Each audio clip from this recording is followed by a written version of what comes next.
Hello everyone, welcome to commerce classes. स्वागत है आप सभी का आपके अपने चैनल कॉमर्स क्लासेस में।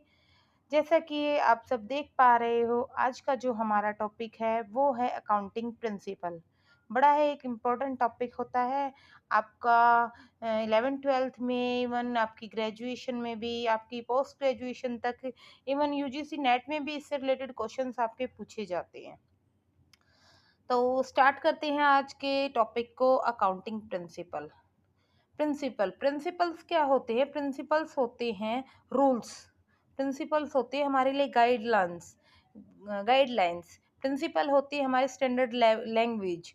और इन्हीं स्टैंडर्ड रूल्स को, इन्हीं स्टैंडर्ड गाइडलाइंस को ही हम क्या कहते हैं अकाउंटिंग में। इन्हीं को ही हम अकाउंट, जब हम इन गाइडलाइंस को, इन रूल्स को अकाउंटिंग में यूज करते हैं तो उन्हीं को ही हम कहते हैं अकाउंटिंग प्रिंसिपल्स। अब अकाउंटिंग प्रिंसिपल्स क्या हो सकते हैं? अकाउंटिंग प्रिंसिपल होते हैं uniform set of rules. Uniform set of rules का मतलब होता है कि वो ऐसा नहीं है कि सिर्फ एक ही कंपनी उसको फॉलो करेगी, दूसरी नहीं करेगी। यानी वो हर कंपनी के लिए एक जैसा यूज किया जाता है। जैसे कि जो कहा जाता है कि जो कंपनीज का जो अकाउंटिंग टाइम पीरियड होता है वो 1 अप्रैल से 31 मार्च तक का होता है। तो वो ऐसा नहीं है कि वो सिर्फ एक के लिए है, वो सभी कंपनीज पर इक्वली अप्लाई होता है। क्लियर? और ये जो होते हैं अकाउंटिंग प्रिंसिपल मैन मेड होते हैं।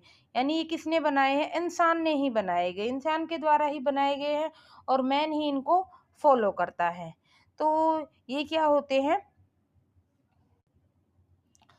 अकाउंटिंग प्रिंसिपल्स, जो कि क्या होते हैं चेंजेस अकॉर्डिंग टू टाइम। यानी जैसे जैसे टाइम बीतता जाता है इनमें चेंजेस भी आते रहते हैं। ऐसे नहीं होते कि रिजिड होते हैं, इनमें फ्लेक्सिबिलिटी आती रहती है। जैसा टाइम आता है उसके हिसाब से इनमें चेंजेस आते रहते हैं। जो इंसान नए नए रूल्स बनाता है उनको, नए नए रूल्स को हम फॉलो करते जाते हैं।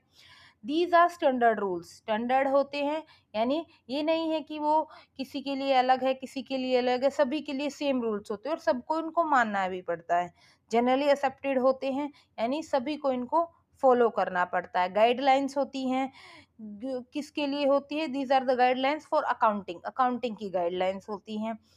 तो मेनली जो हमारे अकाउंटिंग प्रिंसिपल्स होते हैं वो दो तरीके के होते हैं। एक होता है अकाउंटिंग कॉन्सेप्ट और एक होता है अकाउंटिंग कन्वेंशन।